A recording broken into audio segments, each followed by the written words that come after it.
I've been driving rideshare on nights for about 6 years now. Not full time. I've got a day job at a parts distributor, and I drive Thursday, Friday, and Saturday, 9 at night until 4 or 5 in the morning, because that's when the surge pricing actually makes it worth doing. I started because I financed a car badly at 24 and needed to dig out from under it. And then I just never stopped. It's not a bad way to make money.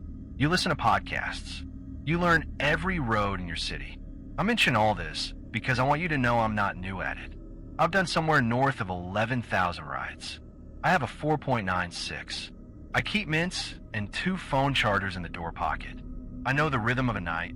Bar rush from 1:30 to 2:30, then it goes completely dead until about 4 when the airport runs start. That dead hour is the whole reason any of this happened.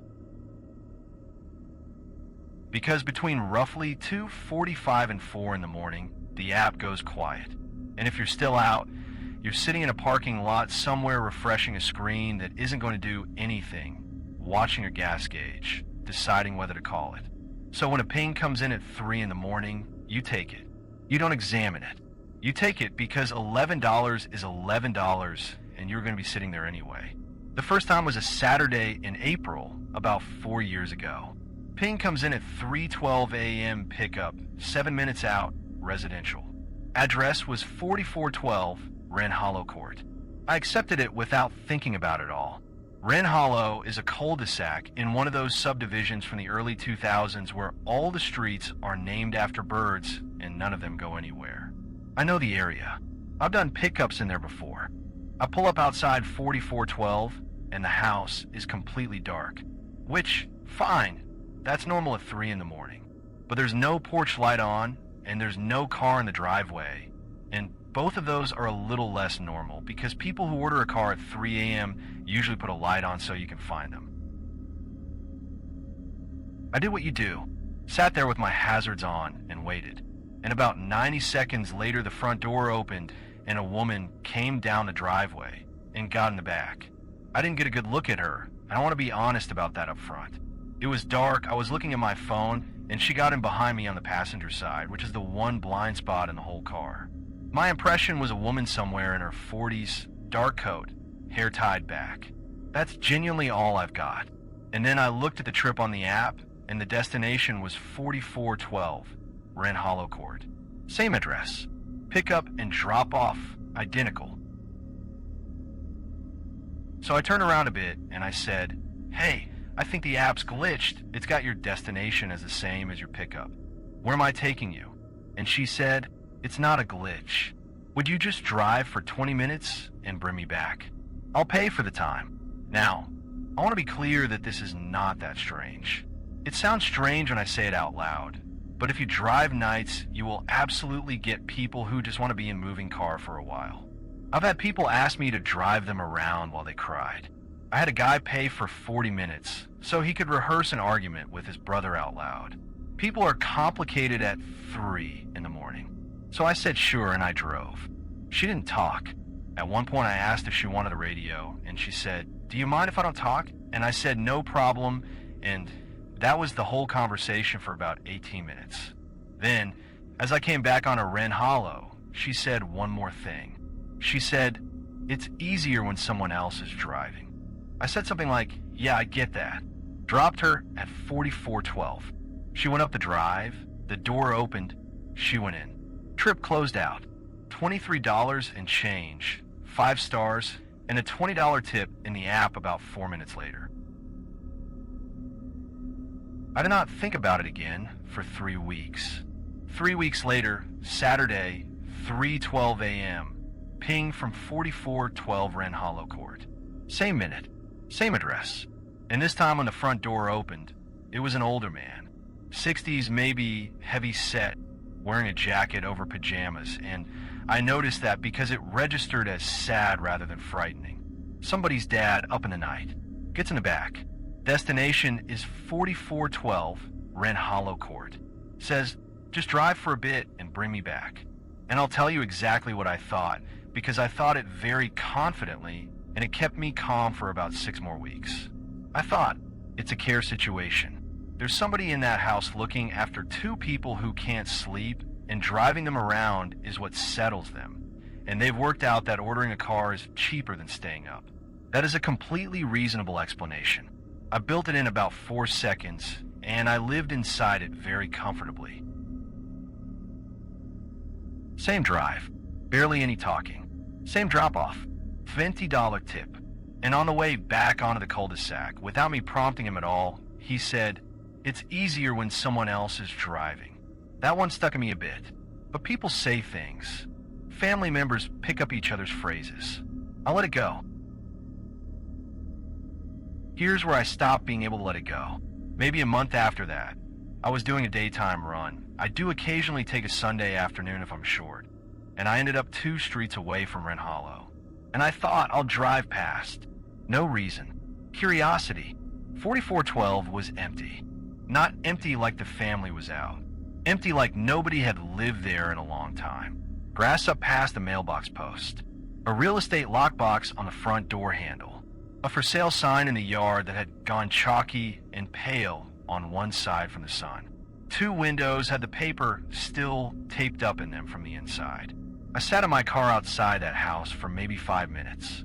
Then I did something that I think was fairly reasonable, which is that I called the number on the sign.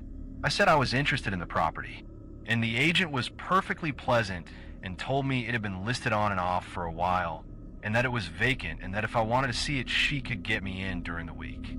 I asked her, trying to sound casual, who'd lived there before, and she said the family moved out of state a few years back. And then she moved straight on to talking about the school district. I never called her again. Okay, the third one. 2 weeks later, Saturday night. And I want to be completely honest with you here. I went and parked 4 minutes from Wren Hollow at 10 to 3 on purpose with my app on because I wanted the ping. I don't fully know what I thought I was going to do. I think some part of me expected to pull up and see a light on and a normal person come out and have the whole thing collapse into something ordinary. 3:12 a.m. ping. 4412 Wren Hollow Court. I accepted it. I drove over. I pulled up outside the dark house with the long grass and the for sale sign, and I put my hazards on. And nobody came out. I waited the full 5 minutes the app gives you. Watch the countdown. At about 4 minutes, I actually felt relieved because I thought, right, that's it. It was nothing. I'm going to cancel and go home. And I've been an idiot about this for 3 months. And then the rear passenger door opened. I need to describe this properly because it's the part I've never been able to explain to anybody in a way that lands. The door didn't fly open. It opened the way a door opens when a person opens it. That little hesitation at the latch, then the swing. The interior light came on, and the whole car dipped on the suspension, on that corner, the way it does when someone sits down in it. I felt it in the seat under me. Then the door shut properly, first time, the way somebody shuts a car door when they've been in a car before. And the app said the trip had started. And I looked in the rearview mirror, and the back seat was empty. I want to tell you that I got out and ran. I didn't. I drove. I genuinely think I drove because it was the only script I had. Somebody gets in, you drive. My hands did it. I did the loop. The same loop I'd done twice before, out past the elementary school and the retention pond and back around. 22 minutes. I did not look in a mirror again.